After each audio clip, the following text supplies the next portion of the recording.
A Mortal's Journey to Immortality Episode 318. In the previous episode, Han Li used his white wolf puppet to explore a dangerous underground lava cave. Discovering the massive ancient flame toad and the mysterious remains of a green-robed cultivator glowing with faint green light. When he attempted to probe the cultivator's treasures with his spiritual sense, a protective barrier was triggered, alerting the fearsome flame toad. Using the puppet as bait, Han Li lured the beast out in a storm of raging red fire, unleashing his celestial ice flames and massive tortoise puppets in a desperate clash of fire and ice.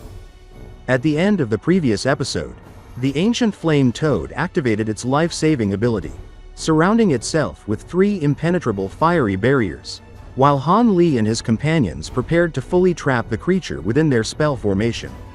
What will happen next? Stay tuned. And the story continues. Red light brightly shined from the center of the ice barrier, and the huge pillar of flame swept all around the ancient flame toad. The sheer force of the flame knocked away everything in its vicinity: ice dragons that had flown into the air, magical treasures that had been launched in attack, even the faint magical traces lingering in the air scattered helplessly. Within the blazing pillar, the massive silhouette of the ancient flame toad could be barely discerned, its fiery body flickering like molten metal, trembling under the overwhelming energy pressing down upon it. The column of flame quickly dissipated, leaving the toad momentarily exposed. Sensing an opportunity, the ancient flame toad transformed itself into a whirling ball of furious fire. In an instant, it shot toward the hole it had carved in the barrier, moving with a speed that seemed almost impossible to follow. Marquis Nanlong and Weiying reacted immediately, commanding their magical treasures to intercept the beast. The dark green phantom ring whirled toward the toad, while the twin blue halberds stretched into serpentine forms, ready to bind and strike. Yet, even with their combined efforts, the ancient flame toad was faster, reaching the edge of the ice barrier before they could fully block its path. Suddenly, a sharp whistle echoed through the cold air. A streak of black light appeared from a distance, slashing toward the toad's front leg.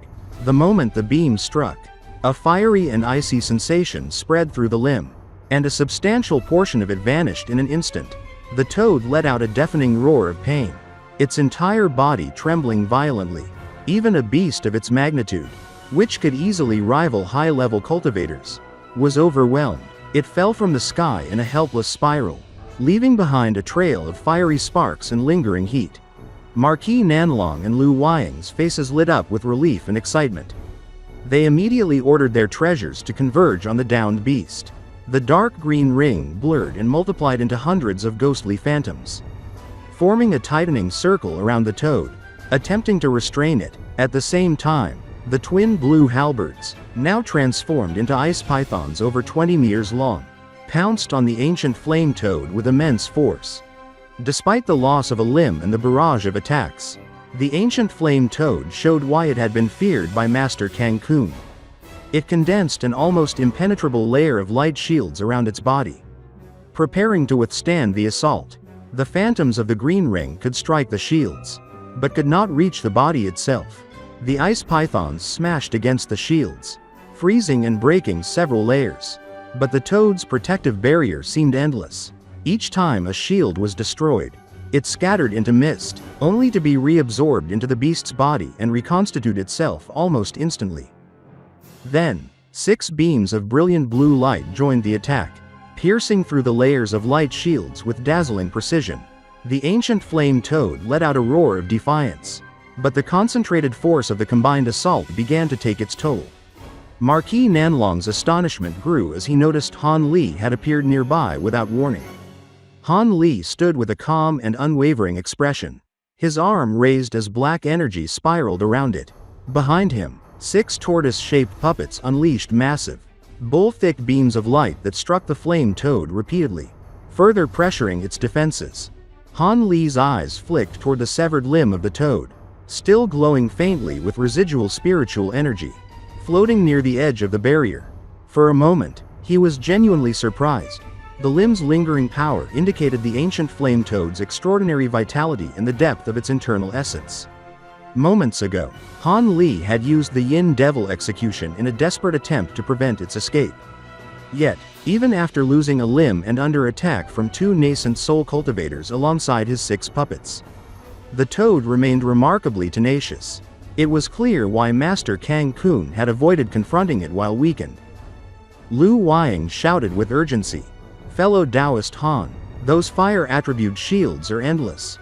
You must restrain it with your ice ability, or it will take too much time." The light shields, heaving and reforming continuously, were a testament to the toad's defensive capabilities. Han Li nodded slightly, understanding what needed to be done.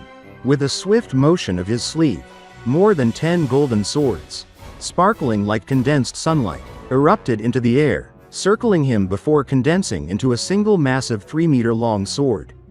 A chilling aura radiated from the sword as it gleamed ominously. Lu Weiying and Marquis Nanlong looked at him in confusion. They had expected Han Li to unleash his fearsome blue flame. Yet here he was, preparing a sword instead. Without a word, Han Li raised the colossal weapon. He exhaled softly, sending a sliver of blue flame across its surface, and then clapped his hands together to form a spell seal. Lightning crackled and danced along the sword as he invoked the divine Devilbane lightning. Thin arcs of golden lightning flickered across the blue flames, intertwining in a spectacular display of energy. Han Li's eyes narrowed with deadly focus as he pointed the sword toward the ancient flame toad and commanded, "Go."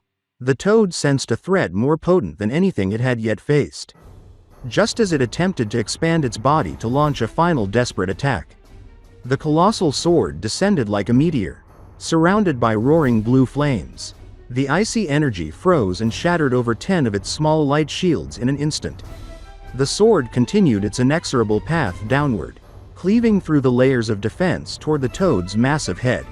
In desperation, the ancient flame toad spat out a small, brilliantly sparkling fireball, a condensed essence of its internal flame.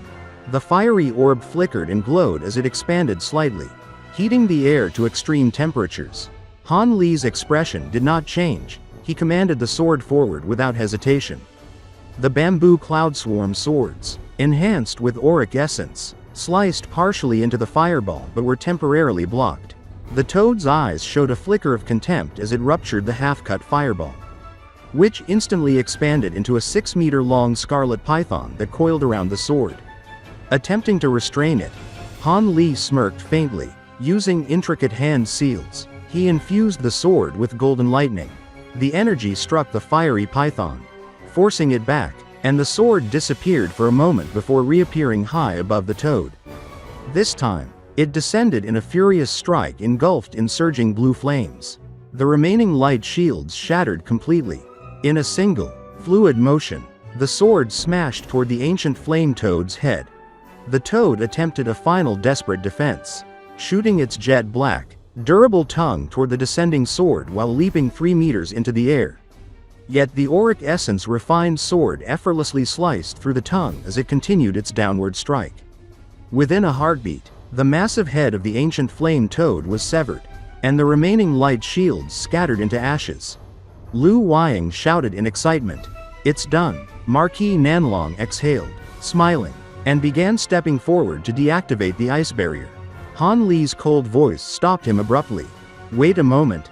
What is it, Brother Han?" Marquis Nanlong asked, startled, instinctively reaching for his storage pouch. Lu Weiying also turned, sensing Han Li's vigilance. Calmly, Han Li replied, "I have yet to confirm that the flame toad is truly dead. Do not act hastily, Brother Nanlong." Both cultivators looked down at the ice barrier, noticing something unsettling. Even separated, the severed head and body of the ancient flame toad continued to glow with a strange, eerie spiritual light, floating unnaturally in the air. In this episode, we saw Han Li and his allies face off against the formidable ancient flame toad. Despite its incredible strength, regenerative light shields, and fire-based attacks, Han Li skillfully used his Auric essence-enhanced bamboo Cloudswarm swords, combined with strategic ice and lightning techniques, to overpower the beast. With the help of Marquis Nanlong and Lu Weiying, the toad was finally defeated. although its severed head and body continued to glow with mysterious spiritual energy, hinting that its power was not entirely gone. What happens next? Stay tuned for the next episode of Immortal's journey to immortality. If you enjoyed this episode or found it exciting, don't forget to like the video and subscribe to the channel to receive the latest updates on Han Li's journey. Thank you for watching, and we look forward to seeing you in the next episode.